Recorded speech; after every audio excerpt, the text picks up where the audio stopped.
Welcome to 5 Minute Bible, your daily guide for your daily reading. Today's April the 1st, and we'll be looking at Judges 6 through 7. Now, yesterday we saw that the cycle of sin and deliverance cannot fix itself. And today we're going to begin to see why, because Judges 6 through 7 takes us into one of the most familiar accounts in the book. But it presses a deeper point than just familiarity might allow us to notice, because Israel is not merely struggling, they are crushed, stripped of their stability, driven into hiding, and reduced to survival. Their strength has been broken, their confidence has been shattered, and yet, when God raises up a deliverer, he does not begin by restoring their strength. He continues to strip it away further and further. And what unfolds in these chapters is not simply a story of rescue, but of revelation of how God works. He's not dependent upon human ability, nor does he simply build his salvation upon human strength. Instead, he removes every false foundation so that when deliverance comes, we will know that it's unmistakably his. And in that way, Judges 6 opens with Israel under devastating oppression from the Midianites, who sweep through the land like locusts with a consuming force, destroying crops and plundering resources and leaving the people impoverished and afraid. And in that way, Israel retreats into caves and other strongholds. They're no longer living with confidence in the land that the Lord had given them. But when they cry out, God first sends a prophet, not immediately to deliver them, but to interpret their suffering. Their condition is not accidental. It is the direct result of covenant obedience. Then the angel of the Lord appears to Gideon, calling him to be the instrument of deliverance for the people of God. But as I'm sure you've heard, Gideon really isn't the picture of strength or readiness. He's in hiding. He's uncertain. He's filled with all kinds of questions. He asks for signs and then he hesitates. He wrestles to believe that God could actually use a man like him, and yet God doesn't reject him. He patiently confirms his promise and he calls Gideon forward. Before any external battle begins, Gideon is commanded to tear down the altar to Baal in his own household. And I want you to notice that. That's not a minor detail. He has an altar to Baal in his own house. And in that, it reveals the problem is not merely how strong Midian is, or how formidable their forces are, or how clever their battle plan is. It's that idolatry has infected everything within Israel. And deliverance must begin by hollowing out the rot before they can begin building upon the promises of God. Now, after all of that, after Gideon finally accepts the mission that God is giving him, the army gathers. But then God does something peculiar. He begins to reduce the size of the army.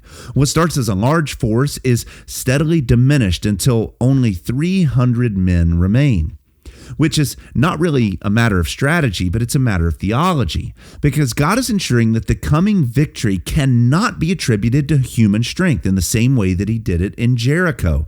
When the battle finally unfolds, it does so in a way that defies human expectation.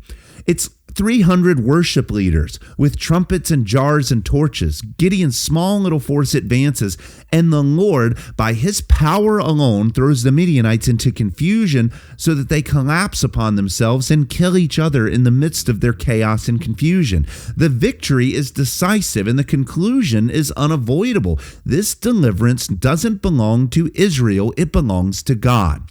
So as you read today, I want you to ask the following question. Why does God deliberately weaken his people before he decides to deliver them? And Judges 6 through 7 confronts us with a reality that runs against our human instinct. We want to pile up our resources. We want to gather more and more strongholds, and we want to increase our weaponry and our arsenal and all of that. But God isn't like us. He's not limited by our human weakness, and he often works by removing our strength first so that his power can be clearly seen. And in that way, the key tension in these chapters is not simply the contrast between weakness and strength, as if God were somehow favoring unlikely victories, What we see instead is the intentional dismantling of every form of human sufficiency. Gideon begins as weak and hesitant, but God doesn't resolve that by turning him into a figure of natural strength. Instead, he strips away everything that could have given him confidence in himself at all. The army's reduced, the numbers shrink, every visible support is removed until nothing remains that could plausibly explain success at all apart from the intervention of God. And that is so deliberate because the deeper danger is not Midian and as an external threat, but Israel's internal tendency to trust in themselves instead of God. Had they prevailed with their thousands, they would have credited it to their own strength, their own strategy, their own ability.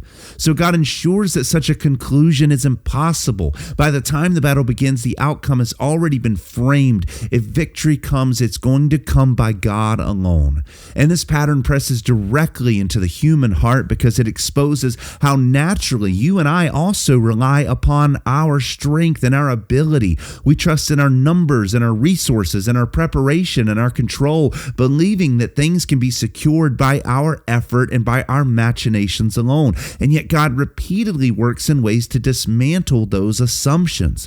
What feels like a loss is often preparation. What appears insufficient is often by God's design. And what looks like weakness generally in the hand of God becomes strength, becomes an opportunity for him to display his power with unmistakable clarity.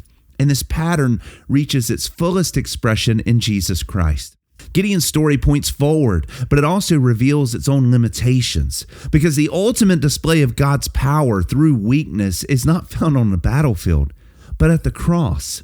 There, strength is not simply reduced, it is hidden. Glory is veiled, and victory does not appear as triumph, but as defeat.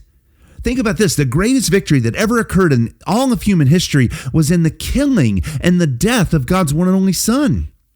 And yet it's precisely in that moment that sin is judged, death is conquered, and the power of darkness is beaten.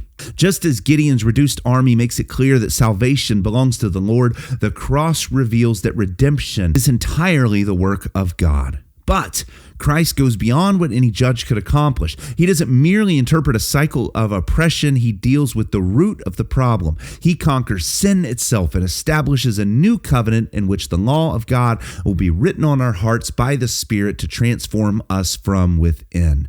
What Judges exposes as an endless cycle of depravity, Christ resolves as a decisive victory that leads to sanctification and glorification.